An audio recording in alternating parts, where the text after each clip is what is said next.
Here's the profile of our speaker, Mr. Shitu Kamaruddin Alabi, PhD in View, BSc, MSc, FCA, APDMIN, AMNIM, FCTI. Mr. Kamaruddin Shitu holds a Bachelor of Science degree in accounting. He is a chartered accountant, system auditor, and chartered tax practitioner. He is a fellow member of the Institute of Chartered Accountants of Nigeria, ICANN, Certified Information System Auditor, Nigerian Institute of Management, NIM, Portfolio and Debt Management Institute of Nigeria, PDMIN, and Associate Member of Chartered Institute of Taxation of Nigeria, CITN. He had MSc specializes in finance from University of Lagos, Akoka in 2013, a master's degree in diplomacy and strategy studies from the University of Lagos, Akoka in 2016, and currently undergoing his doctorate degree at Atlantic International University in the United States of America. He had a spell in Gulch Nigeria Limited in 2008 as an accountant, from where he moved to M.A. Ola Yusuf & Co., chartered accountant, as an audit senior. He therefore joined Sky Blue Aviation Limited as accounts manager.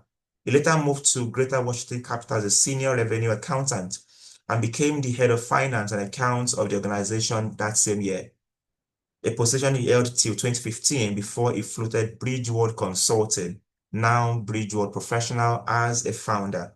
He attended several training programs, both local and overseas.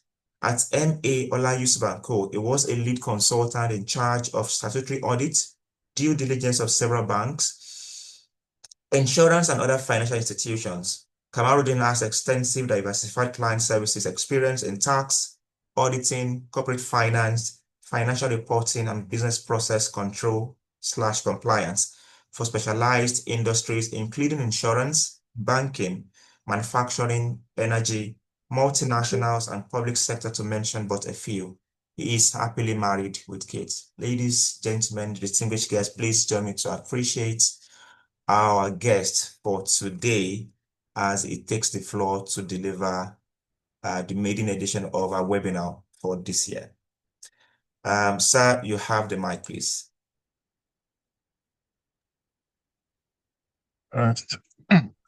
Alhamdulillah wa salatu wa salam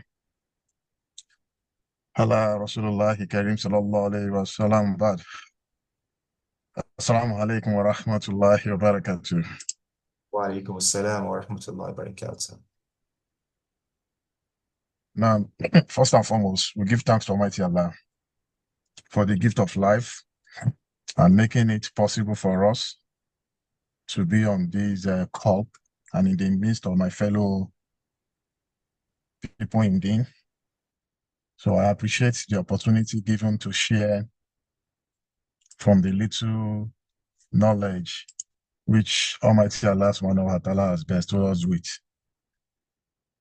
Right, so without much ado, as the host has mentioned, it's quite unfortunate that I have another engagement simultaneously for today, but it's an invite that I can't turn down, right? So we just have to see the way we can manage the two-sided without one affecting the other, right? So having said that, you permit me to share my screen, which I think the host has done that already.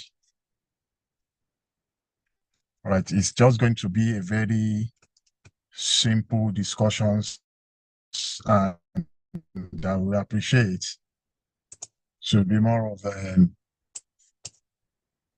in order to make it robust, right? It will be like a discussions class. So it's not probably I'm coming here to present a paper or trying to defend a project. Rather, it should be a form of an interactive sessions, knowing fully well that it's no more news that Nigeria, we are in the era of a tax reform system, right? So, and in one way or the other, we will have been opportune to have on discussions around it, have questions around it, or even the one that are flying all around our social media and the airspace at large. So with that, we should be able to have an idea, but I will just run through, starting from the background, the necessity for this tax reform, right? And what are the scope that this reform covers. Then from there, what are the impacts to us as citizenry, be it at individual level or as a business person? Because those are the two major key stakeholders that the noises, the whole about all around about, right? Then from there, we will look at what are the expected impacts that this reform are meant to bring on board, right? So without much ado, so I titled this as Understanding. I believe you guys can see my screen, so it won't be as if I'm just talking without you saying what I'm trying to present. The host, please, can you confirm to me if my screen is clear enough? Yes, please. Okay, alhamdulillah. Right, so the topic before me is just centered around finding a way to understand the Nigerians and 2025 tax reforms, right? Fine, it is designed around 2025, but the implementations, as we have it, kickstarts this year, which is January 1st, which we are still going to talk about. So as I've mentioned earlier, we have just only 6 areas that these discussions will rally around. We move from the introduction, letting us know the background. Then why do we need this reform? From there, we need to move to what are the economic and policy rationale behind this so-called tax reform? Then what are the key areas that these reforms tends to cover? Then around that, so where we've gotten a lot of might against the fact or even false around this so-called reform, right? So we'll have a discussion around that. What are the kind of fears that people are already having, or what are the misconceptions about these so-called reforms? Then we put it in the right direction, right? So what brings us in our firm as part of the stakeholder to have much to say about this so-called national reform is that we're opportune to be among one of the subcommittee that the federal government set up to look at into the loopholes that we have in our existing tax laws. So beyond that, we've been part of so many activities too around this so-called tax reform. Most especially, they just concluded the trainer team, right, that we were opportune to be among. So we have right mindset to have a very full discussions around this topic. So from there, we now discuss what are the expected impacts of this so-called reform. All right, so let me start by looking at the introduction. So on the 26th of June, which was barely mid last year, though the committee has been formed for more than 2-3 years now. But, you know, once the committee is formed, they will be saddled with responsibility. So the committee has been meeting. So, but the outcome of these so-called committee activities was put before the president of our dear country in person of President Bola Ahmed Tinubu, SFR. So put before him, but officially, these positions was meant to sign this historical package, which has 4 major bills, which is being turned to heart as we speak now, right? So all these 4 reform bills, they've already enacted it, passed through all the stages of law before it becomes hard to be effective, or that has been effective since January 1st this year. So the so-called 4 Acts is titled collectively as not what we know today as the Nigerian Tax Reform Acts of 2025. And the essence of this act is just to unify and modernize Nigerian fiscal landscape. What does that mean? It doesn't mean that we don't have laws or we don't have acts that governs our tax activities in the country. No. So, but the essence is that we have so many numerous of them that even there are some that are even interconnected that you can even not differentiate. You are collecting tax on a particular activities in so many different ways, right? So this is part of the responsibility which we are still going to see as we continue from the discussion, right? So the essence or the aim for this reform is to unify and modernize the Nigerian fiscal landscape with most key provisions, which is meant to become effective or which has been effective January this year, right? And purposefully the aim of this is fine. The essence of every tax in any economy is to increase revenue to the government in order for them to have that responsibility to be able to discharge the responsibility upon them. They need money, so they need to find ways to generate revenue, right? Part of it is to increase the revenue and also to improve the tax compliance from the taxpayer. So these are the two major key purpose why this law, it is very, very important to us, right? And beyond that, there are so many other things which we are still going to have a discussion around as we move on. Now, I haven't talked about the backgrounds, what necessitates this, which we are still going to see in this next slide. The question that comes to mind is that why tax in all the challenges that we are facing in this country? Why is it that the first thing that Tinubu comes to talk about after removing fuel subsidy is another thing to come with, I need to tax you, right? Having known fully well that we have so many challenges, is it in terms of the insecurity in the nation we will need to talk about? Is it lack of the access to healthcare system that we need to talk about? Or is it the infrastructure decay that we are facing as country, right? All these are the questions that we also put together because we are all in it together. But in the same vein, we don't need to also shy away from the major economic policy that will drive the government in ensuring that all these challenges that I've mentioned earlier will be achieved. You know, beyond all the policies that they are coming up with, they want to build more hospitals, they want to build more schools, they want to build more roads. All this bounce back to what? Revenue. But if there's no revenue to push all these functions, obviously it will not come to being.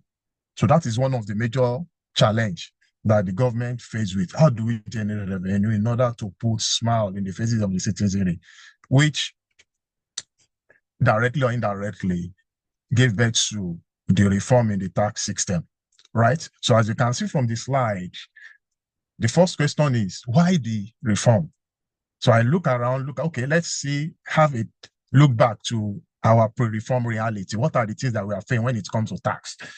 You all agree with me that there are so many complexity in our tax system in the country, whereby there are multiple taxes. You move on the road, especially those that are on small businesses or even on medium scales. You pay tax from your local government down to the state, down to the federal. More especially if your businesses has to do with an interstate. Ogun State government agency will come, Lagos State will come, local government will come. You know, even the entire revenue of that business will go for different type of taxes. So because of these challenges that our system are so complex that we cannot even define which one is meant for the government, which I will share a table that constitutes the overall taxes that each level of government are collecting prior to this reform.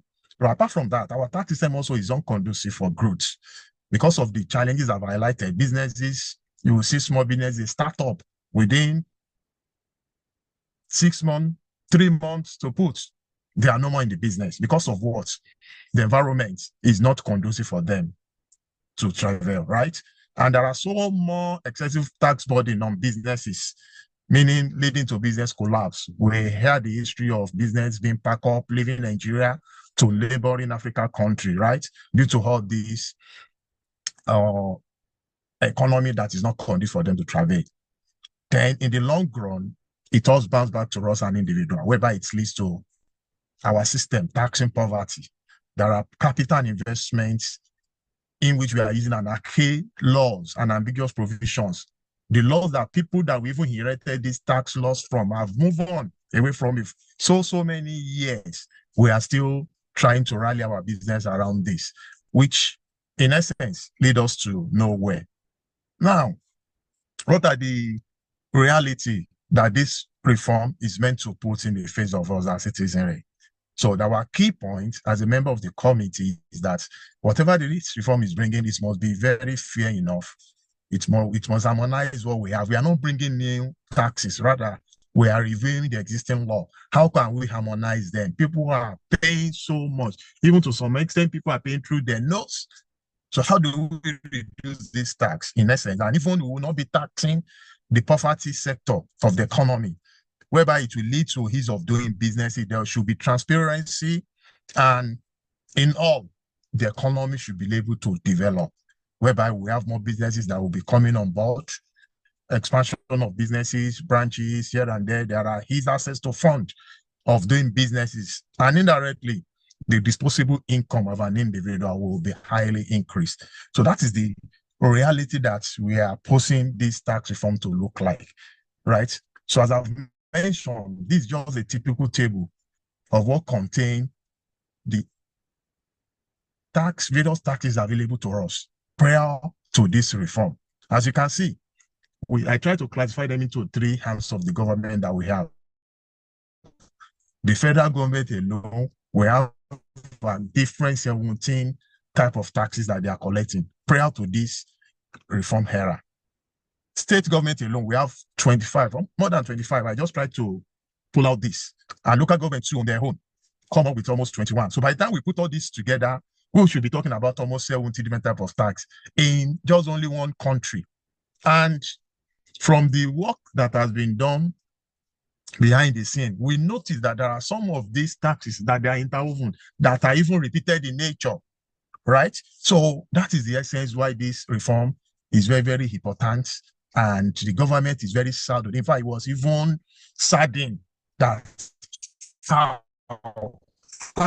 do we expect business not to move out of the country, looking at all these lists of taxes in which they are prone to, or even at individual level too, even beyond the salary you're handing. You want to buy an item of goods, there are so many goods that are meant to be ordinarily be tax exempted, but they are included in all this form of taxes. So I'm just trying to showcase this so that we can really see the reason why this reform is inevitable for us at this time of our development. So regardless of that, I try to put together too, what are the economy contents, right, that need to drive this policy and our pre-reform reality, right? I try to put in a table as well. What are the positions that we were prior to the inauguration of this committee? Then with the news around that, okay, this is the reform and this is what we are trying to achieve. What are the reality that come with it today? And what are the little effect that we've already been feeling, let alone when it's come into play in the form, right? So on the first one, on our external position, meaning our trade vis-a-vis the foreign reserve, prior to this reform, right, from the previous government, we are in a lot of trade deficits. There are a lot of multiple foreign exchange windows, unmet foreign exchange demand. Believe with me, for some of us that do international business or purchases, it's hardly you see a local bank here that you can use our ATM to purchase an item without necessarily having a domiciliary account. Because of what? We have deficit balance when it comes to exchange. And even our balance, our reserves too, is less than $4 billion. You can't buy anything from your Naira card in foreign exchange, be it USD, pounds, and the likes. But because of the era, there are a lot of strategies from the fiscal point of view, right? This has been yielding a little bit results, whereby now, as we speak now, we are standing on a very good, we are not there yet, but at least we can be seeing some sign that we are getting little trade surplus. Our foreign exchange has been a bit stable compared to what we were, or what we meant. I mean, the present government, what they meant, the dollars vis-a-vis the Naira rate is on high side. But now, for some period now, almost a year now, if not more than, it has been a bit stable. And these are just the function of what? We have more foreign reserve to play with, right? And if there's no reform, what will have been the issue? So that's what is contained on the third one. There will have been a larger trade deficit, multiple foreign exchange windows, unmet foreign exchange demands, over $10 billion and the likes. Negative reserve will have been the case, right? So apart from that, on our fiscal positions too, on the tax, budget, and debt, our tax to GDP before this era of tax reform was less than 10%. And our debt service to revenue is minus 97. You can see how high and how bad that it is. But as we speak, right, indices have shown that our tax to GDP is above 13.5%, because this is my slide. I presented it around November or December last year, right? So, but it is a bit more higher than what I'm talking about now, right? Then the debt service to our revenue is also less than 50%. So people that have knowledge of economics in the house, we really understand what these figures or data is talking about. But in the case, if there's no reform, our tax to GDP will have been less than 10%, far more than that. And our debt service to revenue also will be in a worsening situation. So the same thing goes to other thematic area, which I mentioned in terms of our subsidy, inflation, and prices, right? Before now, we are shouting subsidy. Who are those that are collecting the subsidy, right? We can't substantiate the subsidy that nothing less than half of the budget of the country is meant to meet, to who? To nobody. But now, through the elimination of subsidy, the downplay of the oil sector has been a bit stabilized. So we are not yet there, but at least you can see the sign that they are giving the players in the market to dictate the price for our PMS and the likes. So these are all the essence of the policy. Beyond the tax, there are also economic policies too, which they are imbibing into this economic reform that is in place in oil and gas, even in jobs and poverty too. There are so many differences that all these tax reforms are meant to address. So because of time, I might not have that time to read it all, but if the host permit, I can actually drop the slide so that we can go through it at our own very leisure time. So now, I haven't talked about or trying to justify the need for this tax reform. What are the key provisions that this so-called tax reform has brought to us? Because majority of us, Nigerians, we believe in what to mouth than what we reach or what we get to do research on, right? So people that does not even know, they are just shouting tax reform, they come here to come and tax us, which we are still going to discuss in the course of our discussions. We will see so many consortiums that have gone around, right? But what are the key provisions, the key area that this tax reform meant to address, right? So as I've said earlier, that the reforms consolidate over a dozen fragmented federal laws into a single unified framework, which is aimed at simplifying our tax system, right? Not only that, it also comes to broaden the tax base and also enhance the revenue collection and the compliances, right? So one of the major areas that this tax reform came to address is that it comes to consolidate all our laws.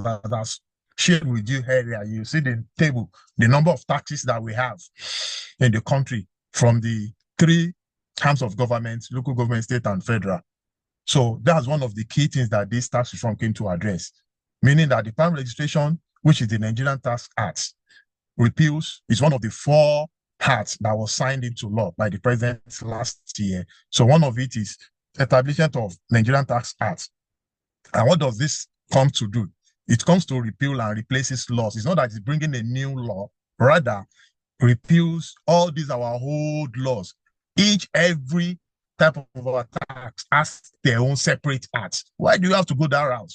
Why don't you have a single act that will now state, segment them? Okay, when you're talking of complaint, you go to those section in this single act. If you are talking of individual income disposable, go to this section. So we need to sectionize instead of having individually tax, right? So that is the essence of this Nigerian Tax Act, otherwise known as NTA. It came to repeal and replace the laws such as the Company Income Tax Act, which we have previously, personal income tax, capital gain tax, and value-added tax. All these are different forms of tax, but they have their individual acts prior to this period. But the essence of the reform is that it unified all this into just a singular act. So apart from that,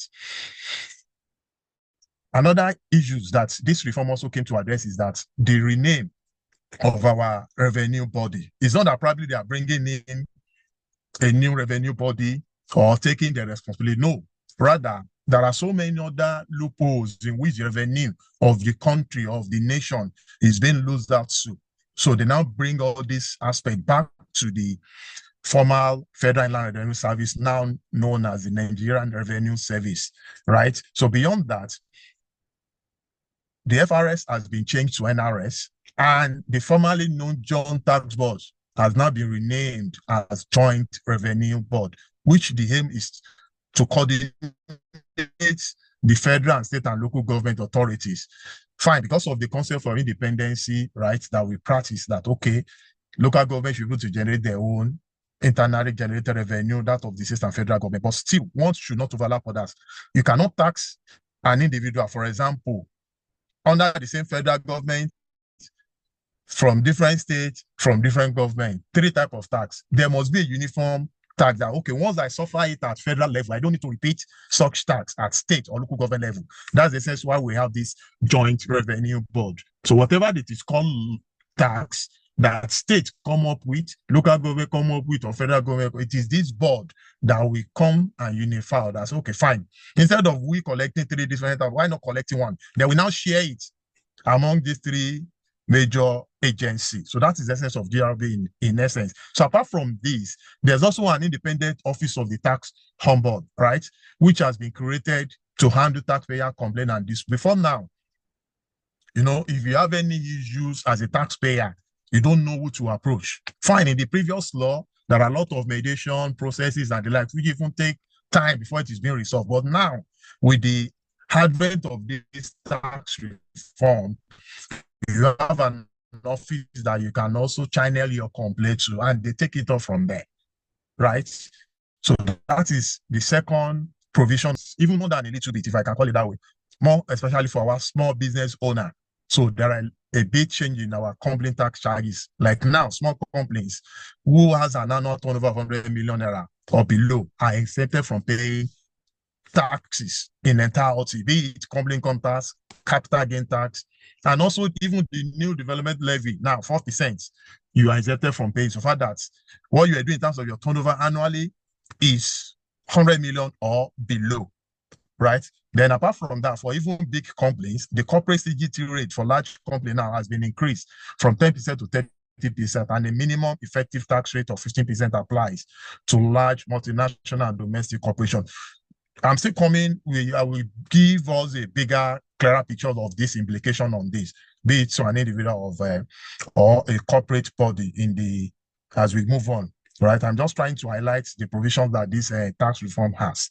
So apart from that, so an individual to in form of personal income tax, individual that is earning below 800 million per annum are totally exempted from that.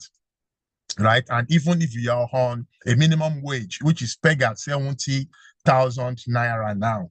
So the good thing about this law is that the concept is whatever might be the minimum wage at any point in time, if this hat has not been repealed, I said, so such an amount will always be exempted from tax.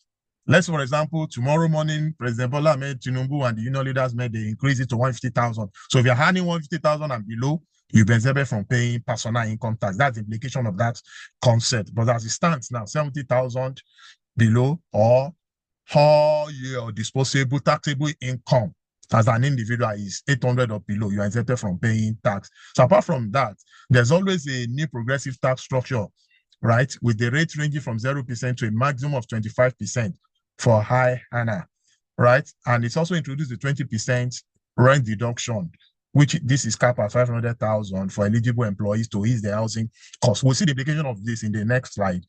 This is just like what the tax reform has brought to us. Then on the angle of the VAT and digital assets, actually the VAT rate still remains 7.5%. So there are a hill around that. Why don't we reduce it? And we have a lot of justification. If ordinarily from an African neighborhood, by the time that we look at the various taxes and the rate in which they are charged, they will still say that Nigeria is still better off, right? There's no time for me to showcase indices to cover up this, but it's something that we can also go on our research, right? So, but as it is, the VAT still remains 7.5%. Business can now recover their input VAT on services and capital expenditures, right? Input VAT are something that the formal law silent about. Fine, this is a provision that you can claim into VAT by taking it from your output VAT, then you pay the net VAT, but has not been put into practical. That's the challenge that we practitioners are facing, because we have numerous clients that suffer VAT at the point of their own purchases. Then if you are now selling also, they had VAT. Then at the end of the month, they want to remit VAT.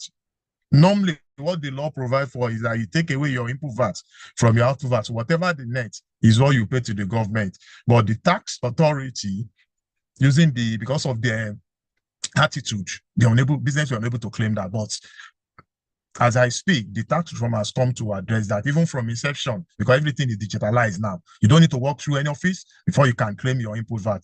So much more essential goods and services has also been included in the tax net of VAT exempted product, and there are now more of zero rated tax. Apart from on VAT, mandatory identification, now a taxpayer identification number is mandatory for all taxpayers for financial transaction with individual national identity number serving as the tax identification number. No, now meaning that you don't necessarily have to go and be queuing, fill a form, application form before you can get your tax identification number. No. Once you have your NIN, that automatically just log on, which the GRB has been doing. There are a lot of publications around the here now. Sites that you need to visit. Once you just put in your NIN, you generate your tax ID and you have to put it on your invoices and every transaction. In fact, it is a punishable offense in the court of law as we speak now if you are issuing an invoice without a team. Then finally, penalties. There are more severe penalty now for non-compliance or tax evaders, those that are trying to evade tax, right? So there are more penalties around this. So in order to just ensure the compliance level, right? So those are just the 7 key areas which I was able to summarize the entire 4 tax acts which form this tax reform that we are talking about. Now, let's quickly look at what are the implications of this new tax reform. So I start by looking at it, the implication to an individual. Let's say you are a salary earner now. What are the things that you claim to enjoy from this? Or how will you know? Are you better off from the previous tax position compared to the current reform that we are into? Right? So on the first note, as a personal income, right, there's a removal of the CRF, consolidated relief allowance, rather. Before we arrive at your taxable income, the law allows you some relief. So one of the relief that was in the old system was the CRF, consolidated relief allowance, which is 200,000 plus 20% of your gross income, which must be subjected to a minimum of tax of 1% of your gross income. Gross income is, you are entitled to remove 200,000, you have 20% of it on one side, or you do 1% of the entire income, whichever that is either between the two, is what you are going to first of all take away from that your salary.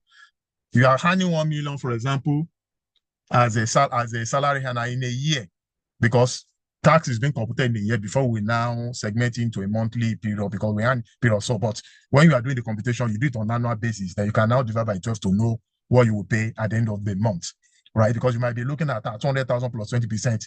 If I'm earning 100,000, how will I remove that? No, the computation is always on annual basis. So it is after you've gotten your tax on annual basis, you now divide into 12, right, to get your monthly implication. So the whole law allows you to first of all take away 200,000 plus 20% of that your income from me. So whatever that is left with other things that we're going to talk about before you now subject it to tax table. So now the new law has removed that, right? So what it comes to give us is that 20% of your rent relief, which the maximum also, because there's always a limitation in law. So the limit to that is that it must not be more than 500,000. Meaning that, for example, if you are paying rent, like 1 million naira rent annually, where you are staying, so you are allowed to take away 20% of it. And I think 20% of that 1 million should amount to 200,000, right? Depending, for those that are high salary earner, paying almost 2.5 billion per rent. So that would be equivalent to the same 500,000 that we are talking about. So if you are taking 500,000 from your annual, it's a bit significantly high. And apart from that, it also simplified the tax band to reduce the burden on middle class earners. As I've said earlier, the middle class, and we know the bulky of our salary earners are either small salary earners or middle class, right? So it removed that burden from them. That is when they introduced the 100,000 naira tax base. That okay, once you are earning 800,000 naira and below in a year, you enjoy tax-free threshold, right? Apart from that, there's also an exemption of minimum wage earners from paying tax. As I said earlier too, if you're on 70,000 as you speak, or whatever it might be in the future, totally you are exempted from paying tax. That's another advantage to an individual that this tax reform has brought.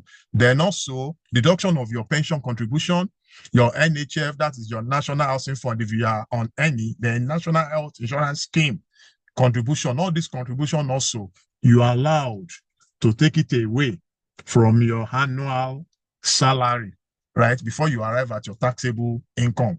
And that is not all. Even you are granted an allowance to deduct interest on loan for owner-occupied house. That is either that you are a tenant, right, that you are paying tax. You are a tenant that you are paying rent to your landlord, or you have your own house that you are staying. And in Nigerian, for example, it's not everybody that has that access to use the money to build a house. You might end up, probably you get a loan from bank and you are suffering an interest, you are paying interest rather on that loan. So the laws allows you, before you arrive at your taxable income, whatever interest that you are paying annually, you take it away from that, right? It's just a form of a relief for those that are staying in their owner-occupied house. Then apart from that, also, if you have any insurance policy, life insurance policy, that you are also paying premium on, the entire premium, not only on you, even you and your husband and your wife, rather, or you and your husband, as the case may be. You also allow that to take that away from that. I have something. Sorry, I have something like that. No. So, sorry, please, just a minute. I have something. Ma'am, sorry, please. I just attend to a greeting. Sorry. Right. So as I was saying, these are just the deductions that you have to take away from your salary annually before you now arrive at your taxable income. There's a table around that. You can walk up to our HR or your accountant. They can also guide us more on to do this. But the beauty of it is that there are more reliefs available to us as a worker or salary earner compared to the old rate. And if you look at the rate also underneath here, you can see that under the old rate, where the computation starts from to subject your taxable income to tax is from the first 300,000, unlike the new rate, that the first 800,000 is 0%, right? So the next one, we also say on the old rate, next 300,000, you pay 11% on it.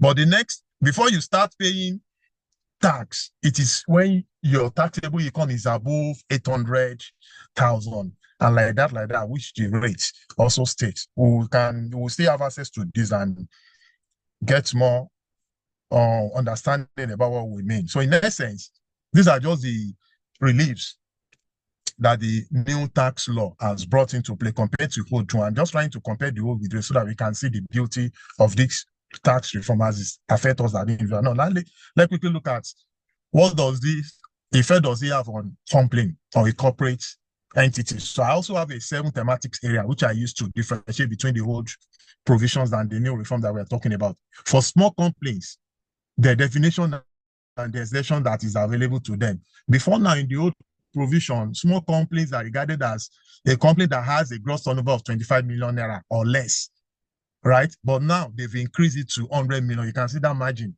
a whole 75 million naira. So meaning that we will have more businesses that will fall into the threshold compared to what we were enjoying before. And apart from that too, it is only company income tax that these small companies that has 25 million or below were exempted from, which is totally different from what we have now. The entirety of the taxes, be it company income tax, the new development levy, even the capital gain tax too, you are exempted, so that your turnover in a year is not more than 100 million naira, and your total fixed assets, right, is not more than 250 million naira. I bet it with you, with experience and from what we face, because majorly our whole cap, more of our clients, they fall into MSMEs.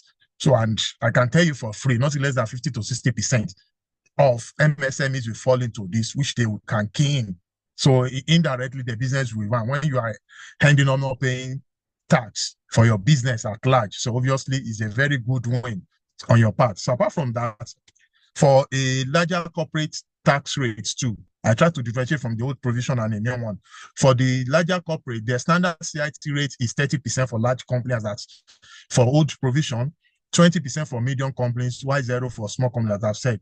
And also, there are various separate levies that existed in the previous provision, like tertiary education tax, we have information technology levy, we have the NASENI levy, we have the police trust fund tax in the old provision. But now, all this sub-tax, apart from the CIT, has been capped to 4% of your disposable, your accessible profits. That is 4%, which invariably is far, far, far lower than you paying tertiary education tax separately, paying information tax separately, paying NASENA, and so much more.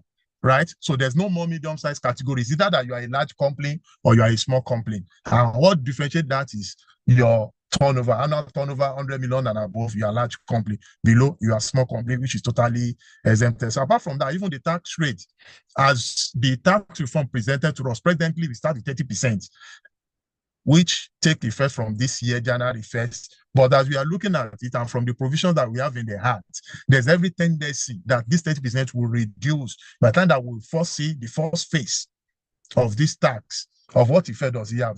Are we better off compared to where we are coming from? By the time that we see that there are more compliance, obviously, the tax rate for larger corporations too will increase in order to give room for more smaller companies to scale to that category of business. So also on the capital gain tax, there is a very big difference on the minimum tax obligations too. Before now, companies that were not profitable or had low margins were still required to pay a minimum tax based on turnover. Yes, if you are making loss, right, so far that your loss, you must pay minimum tax, right? Or if whatever the profit that you have is lesser than minimum tax, you must still pay minimum tax. That is on the provision of the previous provision tax. But now, a minimum tax of 0.5%, a minimum effective tax rate, which we otherwise know as ATR of 15%, is to for large multinationals, right? For large multinationals, meaning even if you are a small business in the old tax law, once you make loss, you still pay minimum tax because government doesn't want you to lose that revenue from you as a business owner. But in this one, either you make loss or profit, so far that your turnover is below that 100 million as small business owner, you are totally exempted. Then deductibility of expenses. There's a concept that we call REN and in accountancy, meaning that whatever expenses that you need to claim to be allowable for tax purposes must be wholly, exclusively, necessarily, and reasonably incurred for that business. And there are a lot of documentations around that, a lot of burden for you to prove that, yes, truly, all these are meant for the business. But now, the law has relaxed it a bit, meaning that the expense doesn't need to be 100% wholly and exclusively incurred in the production of your income, meaning that it is simplifying your deductibility test. That does not mean that you shouldn't have proof for all your expenses. And what does this mean to a layman?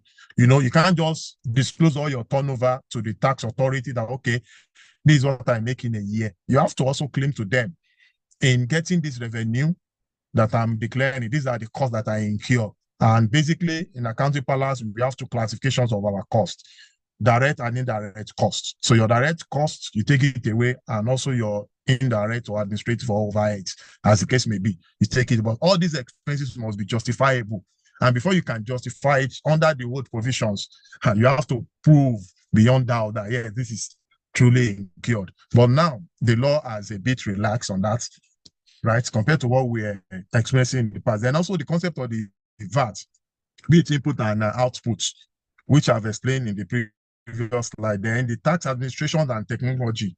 Before now, there are a lot of multiple, even sometimes fragmented issues around your tax certifications number and the manual way of filing, bureaucratic process involved in fact, for some of you that have one way or the other visit the tax office, you understand more what I'm trying to say. But now there is a now introduction of a unified taxpayer identification, as I mentioned earlier, whereby FRS is rebranding, known as NRS today, and there's a lot of so many system integration. In fact, the one that we say we are starting January 1st, there are still a lot of modalities behind the screen, discussions that are going around day in, day out.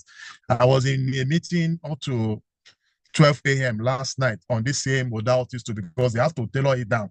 Now, there are a lot of licenses, not just anyhow roadside tax agency that you can work with. We have some licensed tax consultant that you can talk to right? So these are the meetings. There are a lot of meetings in a nutshell that is going on modalities, which it's from next month or thereabout. There are a lot of communications that will be flying around on how this tax reform is going to be fully implemented 100%. But in essence, these are just I try to showcase what we have in the old provision compared to the new one, and how we stand to benefit from there. So I haven't talked about the background, looking at the reason, painting justification for this, and also show us the implication of this tax reform as it affects us as an individual, also as a corporate body. Regardless of that, there's no way, even if a policy is coming that is shaped to address 100% problem that we are facing, it will still have its own challenges, right? There will be a lot of issues around it, be it political, non-political, individual, so many issues around it as an individual, which we are proud to face as an individual or as a corporate body. So that's led us to, there are so many issues around this tax reform, be it those that are not even ready, have an issue to pay 1 naira tax, and those that are even paying that are not paying up to, and those that doesn't even the policy to see the light of the day. We'll be having, and behind that, even those that are even political, they are using it to settle political scores here and there from one party to the other. There are a lot of things that will be coming up. So that led us, okay, what are the issues and misinformation that is going around us? Then what is the facts around them? So I listed 10 from the previous, from the information that we gathered so far, that government is introducing new taxes on the masses. And you will agree with me, we are not introducing any taxes. Rather, we are trying to reduce, as I've painted in my previous slide.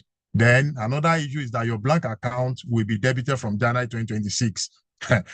Alhamdulillah, we are in January 2026 now. I can bet it. I don't think there's anybody that has been debited wrongfully due to the introduction of this tax reform. Then small businesses will suffer more. From what I've painted, you can see that, in fact, small businesses now will be happy.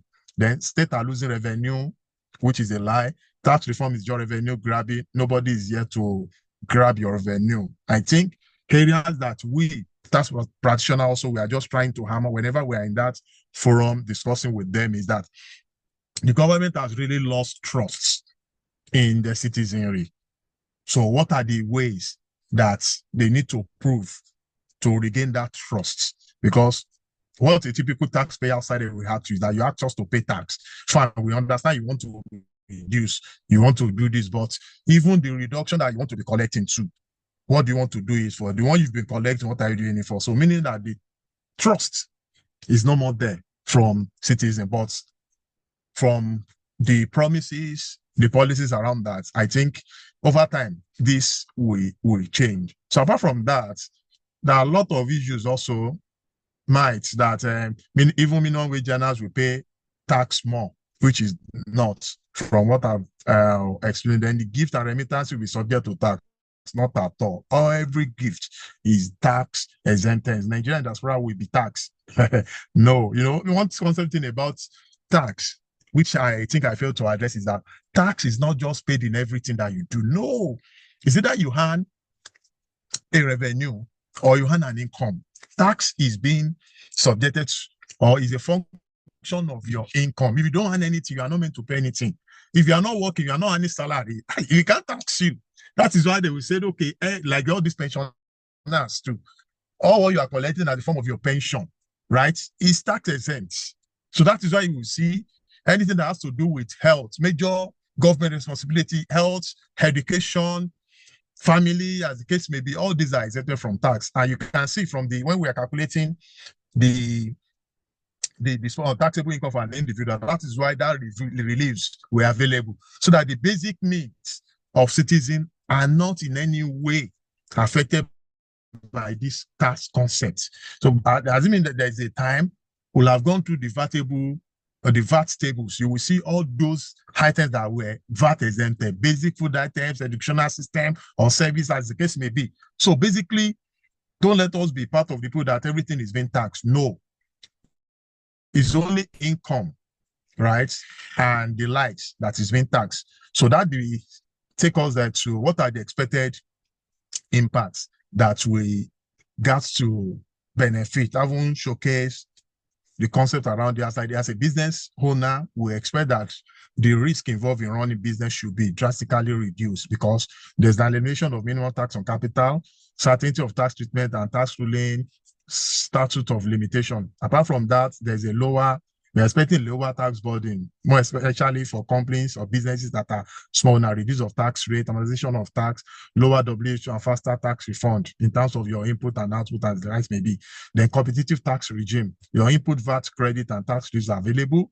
There will be economic development incentives, reorganization regime, and your research and development also as the case may be. Then to announce old, what are the expected impact that this reform will bring to you? One is there is economic relief, wage award, transport subsidy, as the case may be, right? Your disposable income will increase. For someone that is earning 800,000, for example, and below, that is being subjected to tax in the whole tax law. Obviously, like, you have more money to spend because the entire 800,000 is coming to your pocket without any time, without you losing any time to the concept of taxation. So you have more disposable income. There will be tax waivers on food that it is imported, etc. And tax suspension on fuel products like this removal of subsidy that we talked about earlier. Then there's a lower tax burden to you as an individual household. Low income earners are exempted. There's a reduced rate for middle class, VAT zero rate and exemption. Then opportunities also abound to be available to you as an household, small business regime and startup, meaning even if it is coolly as little that you are selling, you are guaranteed that whatever you are selling, as little as it might be, it will be exempted from tax. Before it comes on to either you are a startup business or a small business.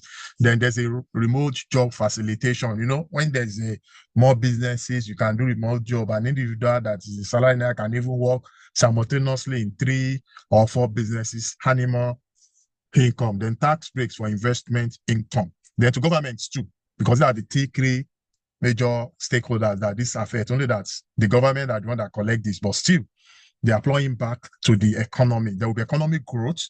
Once there's a business, disposable income and increase, our GDP will also grow as the case may be. Then revenue realization, they have more money because compliance is now our tax compliance level has now been broadened. There are more people that we are bringing into tax net, so revenue will increase. Then there will be ultimately a fiscal sustainability, healthy fiscal balance.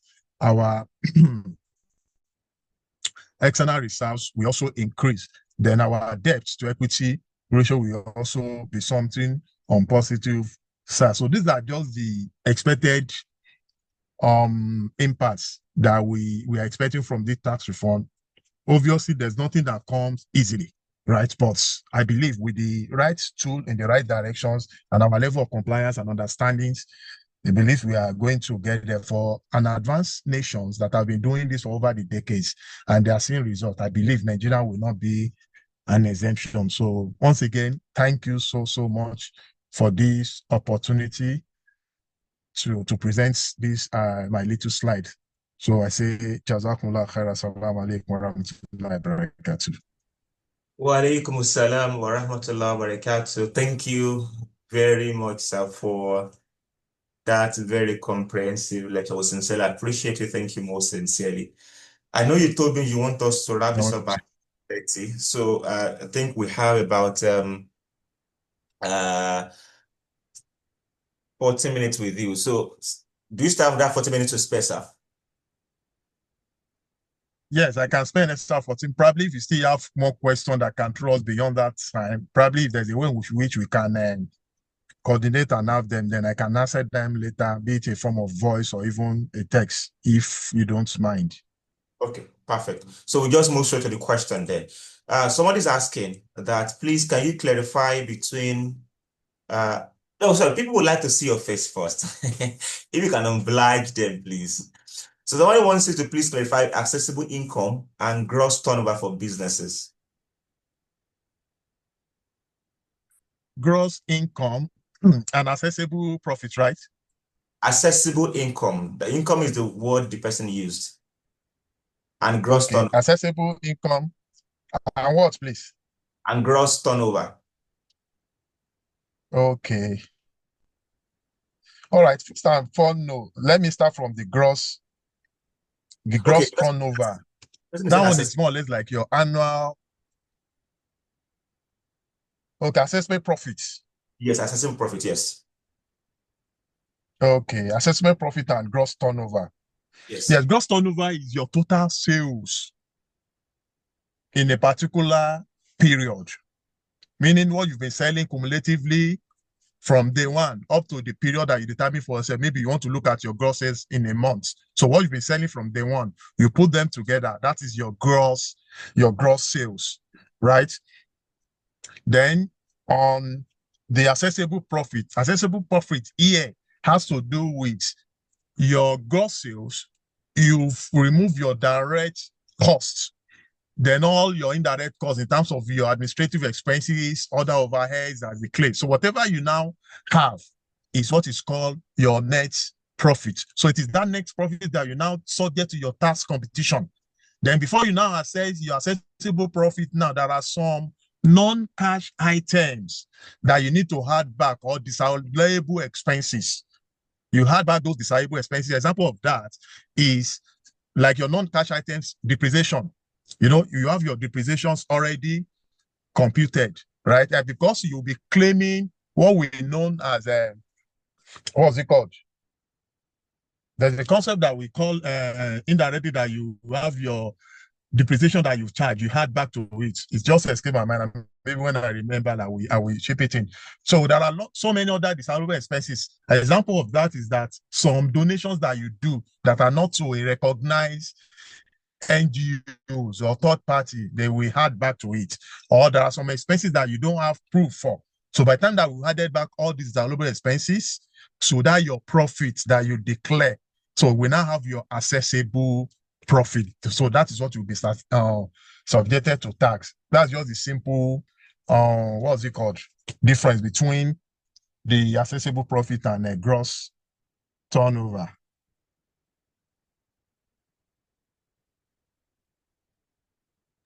All right, thank you, sir. So the next question says, how does withholding tax become enforceable on instant supplies during the year while your total turnover is yet to be determined? Please come again. Sorry, I'm having some little distraction because I'm already in the meeting in the venue. It's all right, sir. So how does withholding tax become enforceable on instant supplies during the year while your total turnover is yet to be determined? Yes. The concept of withholding tax has nothing to do with whether they determine your turnover or the likes. The basic rule is this. As I mentioned, for small businesses, you are exempted from collecting withholding tax, right? Or paying withholding tax. So far that you fall under that threshold. So from the whole tax provision, though there's still a lot of information guidelines that will still come to that effect. But from what we experienced when we are migrating from the previous law to the last one, which we left, is that you watch your turnover, right? As it grows. Let's, for example, you started last year, you do a turnover of when the turnover of small businesses is still 25 million, is what I'm using to paint as an example now. Let's say last year, what you do was around 15 million. So obviously, you enter this year now as a small business using old provision, for example, please.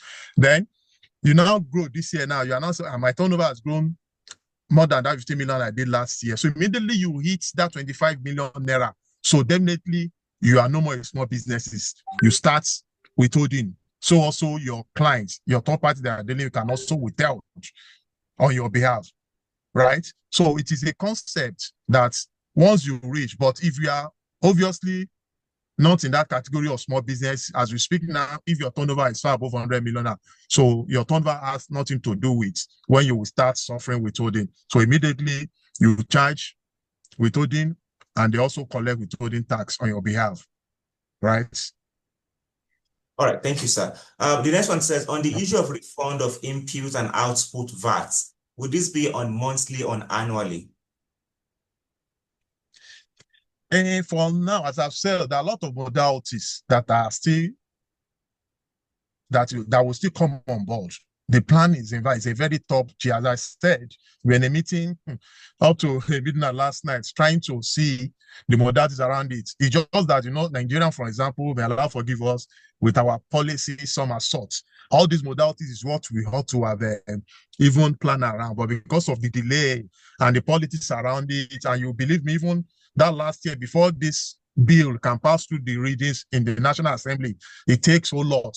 I didn't even have sufficient time to have done this, all these our modalities, the methods to implement will have come out as we are implementing 1st of January. But I can bet you before the first quarter runs out, we'll have seen a lot of publications that will talk of the modalities. So that will answer the question of maybe the input, but the practice as it is contained in the law is that it should be on a monthly basis, in as much that the remittance also is on a monthly basis. That is what is embedded in the law. But we are still having a discussion around the practicability for this, right? So let's just have a little more patience before the first quarter runs out. There will be publications around that on the modalities that is going to be done.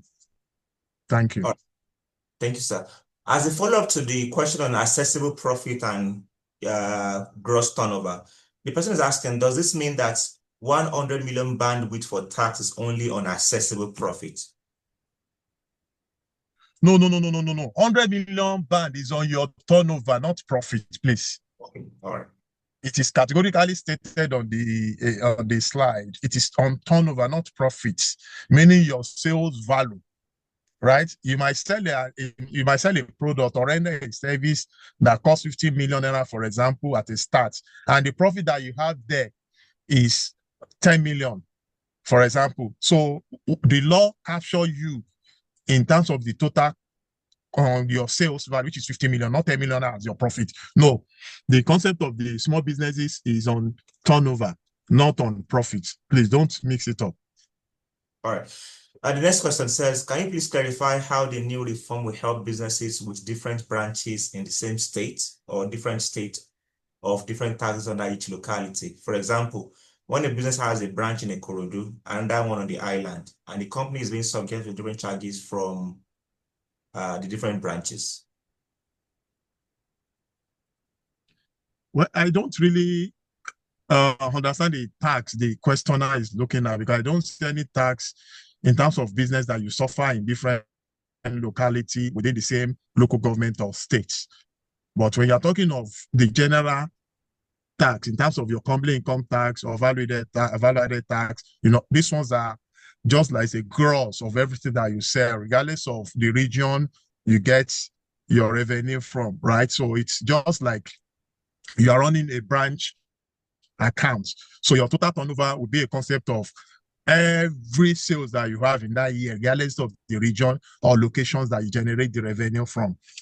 So except if the questioner has a specific tax that is talking that they suffer at that different localities, then I can shed more light on that. All right, sir. Okay, so another question, probably this is going to be the last one because of our time. Will small companies of income less than 100 million still be liable to consumption tax imposed by some states? In similar vein, small companies as described with respect to their annual turnover still be subject to land use tax as done in some states like Lagos and Ogun? We talk about the tax amortization, right, which is still going to be a function of the modalities, which we said we are yet to roll out, right? So, but for you to be a small business, that does not mean that you'll be totally exempted from these basic local government taxes of states, right? But what is very key and what I can assure is that unnecessary tax that are like a multiple taxes, that is what this tax reform has come to address. For example, now, like that of the land use shard, right, is not going to be taxed from different places. Let's say, for example, now you have land in Ogun State for that business, and you have land in Lagos State for that same business, right? So there's a form in which JRB will come into being to unify the tax that, okay, for singular complaint, you don't suffer that same tax edge, right, for such businesses. So there won't be duplication of taxes as the case may be. All right. Thank you very much. I know our time is fast spent already. We sincerely appreciate you. Yes, for the person asking for slide, it's going to be made available, inshallah. We are going to send it to everyone that registered. It's also going to be made available on our on our group. So can you take one more question? Yeah, we have a lot of questions. Sir? Okay. We can't take any more questions because our guest has to go to another engagement. Once again, I want to thank you most sincerely. On this note, I want to invite Sister Yinka Chinro, the Social Secretary of Beit Sekina, to please do three things. Speak to us about Sisters in Need Foundation, about Beit Sekina, do vote of thanks, and closing prayer. That's a lot of work. You have the mic, ma'am. Let me see. Okay. A moment, please. All right, you can unmute yourself now. Assalamu alaikum wa rahmatullahi wa barakatuh.